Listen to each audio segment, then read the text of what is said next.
Hello Virgo friends, I'm Annie Botticelli and welcome to my Virgo February 2023 Astrology Horoscope Forecast.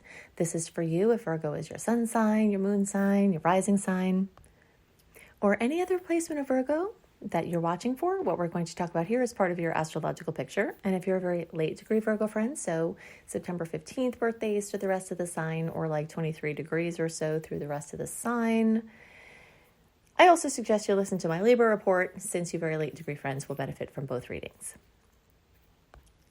I'm calling the theme of this month for Virgos, and the decision is because there are a lot of areas of your life that have had things going on, and you're finally getting into the time where you can make decisions about them. So we'll look at all of the factors that are happening and take everything piece by piece. There are also some other general things to know about the month that are really critical to help you make the most of the potentials. One of my first exciting things to mention is that we have another month of more sweet than salty aspects. Sweet aspects are when the planets are getting along, and salty ones are when they're not. So it's definitely not our complete picture, but it is part of our picture to understand how many more bumps we have compared to how many sweet opportunities. And while we do have a few road bumps, the vast majority of the interactions are sweet. Something else that is noteworthy is that we do have a break from the Taurus-Scorpio eclipse cycle. This has at least been a nice angle for Virgo placements. That's no guarantee that they were manifesting easily. There's a lot of karma being cleared out by this cycle, and September through even into the beginning of December was really covered in this eclipse season. But January, February, sort of taking a break in between that cycle, and we'll feel that. So that's definitely something worthy of mention. The third very most important thing that is on my list is that we are entering the first and longest open window of direct planets of 2023. When planets are direct, and they are all going to be direct, like this is a very rare occurrence. Even the outer planets are moving direct. So whenever this happens, it's a time to capture and really harness and use this energy for positive forward movement, because it's very rare that we have all of the main planets that we look at in Western astrology all moving forward at one time. And that is happening now. So, this cycle of indecision, which we'll take a look at some more layers of that, but the cycle of indecision, the cycle of confusion that was brought on by Mars being in retrograde, Mars ruling our energy, decreasing or changing ambitions, bringing confusion, vacillation in that Gemini energy of how we're going to use our energy. This is, and then all the introspective, retrospective things that the retrogrades bring, September through January, September of last year through January of this year. And that's all shifting now. So as of the end of January, things really started to crack open. And now it's really, really, really open. So you can actually make up for a massive amount of time in a short amount of time. So in a couple of days, you can do what took you 6 months to try to do. It's that kind of energy. And that's really strong in February. That's really strong in March. And it's also really strong into the beginning of April. And after that, we kind of start another retrograde flow. But for this time, it's kind of astounding and really something to make use of, because if you have something that you've been wanting to launch, something important you've been wanting to do, an announcement that you've wanted to make, a big decision, a big move, a big switch, a big ending, a big beginning, there is so much positive forward movement here that it's hard to convey how big of a deal it is, but you definitely will be feeling it. And the more you use the energy, the more you'll take advantage of it, because we will have some open windows of direct planets in 2023, but we're not going to have all of them direct, and they are going to be shorter.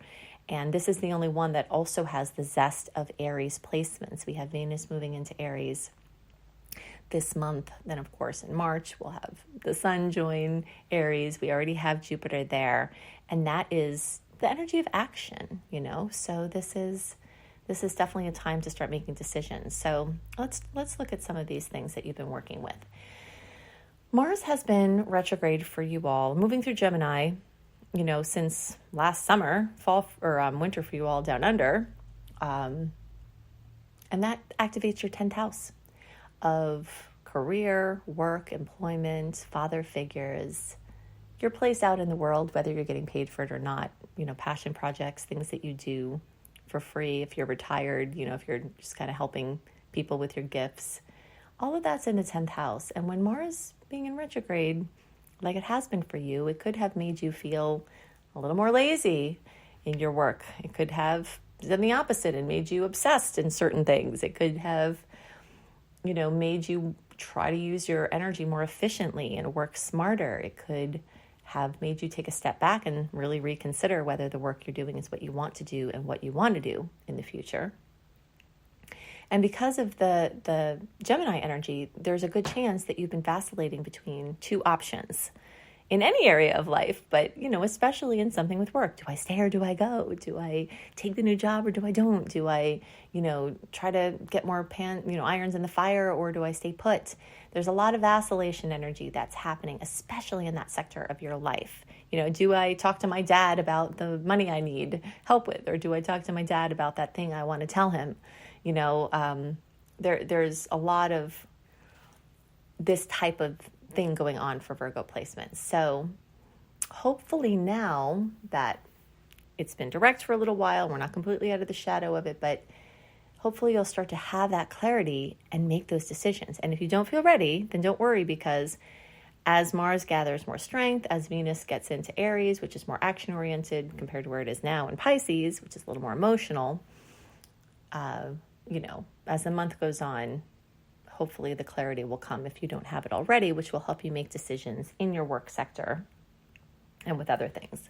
Something else that Mars retrograde in Gemini has been bringing up for many people is a lot of just general busyness, running around, talking to people, interacting, driving, commuting, a lot of extra of that. So you may find that a little bit more of a streamlined flow is going to be coming from that period, which could be helpful to you because you might have some other things that you have to take care of, and it may be a good, break. In certain ways, we are having breaks this month, but in certain other ways, things are really moving forward. But it is going to be at least more clear of where to put your energy. What you put your energy behind is what you help to manifest in your life. And there's been a big cycle of you asking that question, what am I going to put my energy behind? So as I mentioned before, Venus is moving through Pisces. Pisces accentuates your 7th house of relationships. So having Venus, the bringer of love and romance and connection through your 7th house, could bring some nice experiences there. Could bring some topics of money, up in your romantic space or your financial sector, and could also bring love in if you're, looking for love. You've got multiple placements in your chart that could highlight expanding the love that you already have or finding new love if that's what you're looking for. So there are multiple levels of that, including Jupiter expanding your 8th house. Jupiter is the great expander, the great benefic. And as I've told you, if you've been listening to my reports, Jupiter moving through the 8th house can actually bring you crazy money. It's like the expander of other people's money. So lotto and, sudden fortune and sweepstakes, inheritances, those kind of things. That's all coming up very strongly for Virgo placements at this time. And it's enhances your luck with money. Like even finding money in the street. I remember when I had a Jupiter transit going through my 8th house, I was winning things. One time I just found like cash on the ground, nowhere, anybody in sight to even try to link it. So you can have those kind of things happen. So that's definitely coming up for you. And you might have to make some decisions on estate planning, retirement money, investments, all of those kind of things might be factoring into what your decision is. At this time, now that the energies are getting a little bit more clear for you to take those actions. The sun is bringing a big spotlight to your daily experience. Wherever the sun moves in the chart, it brings this big warm spotlight, kind of like imagine a big light going on in a dark room. So you can see some things that need improvement. So you might notice some things that need improvement in your daily organization, your daily systems, your wellness and health routines and regimens, your stress management. But you also can see with that bright spotlight places where things are working, things that are going well. So this is a good time to evaluate what is working in your life as far as the systems that you have that are the foundation for your efficiency or lack thereof. And this is a really great time to seek help with finding your perfect wellness and your perfect health and your perfect, supplements and diet. And it's also a really good time to start those types of regimens. So, if you've been experimenting with things through Mars being in retrograde and maybe nothing has really been sticking, this might be a time where you really fine-tune what the best things are. And it may involve you finding practitioners that help you to do this, who are experts in the field on the topic that you need help with. This also can highlight animals or pets in a big way. Now, on the topic of holistic healing, we do have a conjunction with Mercury and the star goddess Hygeia, which rules holistic integrative healing.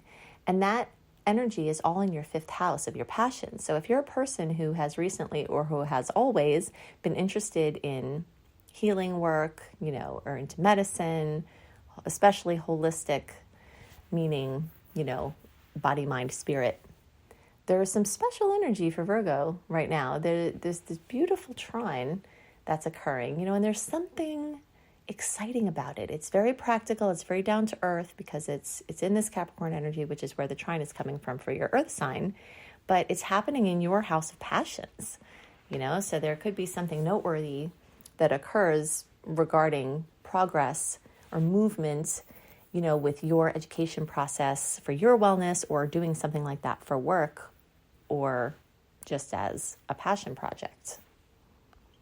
And really every passion project that you could possibly have, or anything on your bucket list, or anything like that, romance, all of those things are all accentuated at this time from the movements through that fifth house. So you've got activity in your relationship sector from the fifth house perspective, romance, children, true love. You have Venus lighting up your seventh house of relationships. You have Jupiter lighting up your eighth house, another house of relationships. So you can see that there's quite a lot going on here. And you still have this ongoing theme of the planet Uranus making trines for your, for Virgo placements, which can really wake up and enliven and add spice to and add zest to stodgy routines that are not working for you, or ways of seeing things that are not serving you. If you are viewing something in a certain way and it's causing you or other people pain, this placement might help you to stop viewing it that way.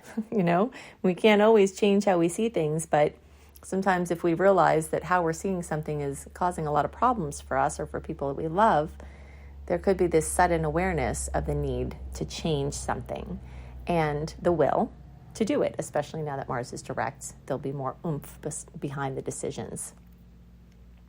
Transiting North Node is also really speaking to our highest expression this lifetime, and that has been trining Virgo placements for a while as well. So we're, throughout 2023, we're going to complete that process of that long-term trine to your placements. So hopefully by the end of 2023, you'll be a lot closer, if not feeling completely on track with, what you're doing for your highest expression this lifetime. So that's a big storyline that Virgos are going through now and for all that time. In the days at the beginning of the month around the 5th, we've got a full moon in Leo at 16 degrees. So this is a time to allow yourself to create and express and have fun. And it also could bring drama, completion, fruition, awareness. And this is happening for you in your house of your deep unconscious mind. So you may have a sudden awareness of something relating to your inner psychology or your way of viewing things that can radically change in that time. Or you may have a fear come up that you have to walk through, or you may have a wonderful spiritual experience. So all of that in the days at the beginning of the month. Then in the days around February 19th or 20th, the new moon in Pisces at 1 degree is going to add to that relationship energy, that seventh house that's being accentuated for you. and can bring a lot of seed planting or new beginnings, where you allow yourself to dream and imagine and feel your way into your new reality as it relates to anything in your life, but especially focused on your intuition, your connectivity to the divine, and your relationship space. So all of you may be feeling those potentials, but those of you who are very early in the month, so we'll say days around September 20th, 21st, 22nd, 23rd, 24th, or like the first 5 degrees, 0 through 5, 3, 4 or 5 degrees of the, Virgo spectrum, you'll have a more intimate bump with that new moon. If you want to have a more complete list of the notable aspects of the month and how they may affect you, go to AnnieHelpsYou.com. You can also see a lot of free goodies I make for you each month there. When you sign up for my free email newsletter, you'll get my 3 newsletters a month that are chock full of ways that you can make the most of the starry possibilities, including this write-up that I do with all of the relevant, most relevant transits and how they may affect you, delivered to your inbox 1 month early. If you want to learn astrology, to do it as your profession or to help yourself or others just as a hobby, but if you want to earn money from it, that's one of my areas of specialty too. You can check out my Becoming a Professional Astrologer Mastery Course at beastropro.com. beastropro.com, and all of these links are in the notes underneath the video or podcast. I hope you have a wonderful month, and I'll see you next month. Bye.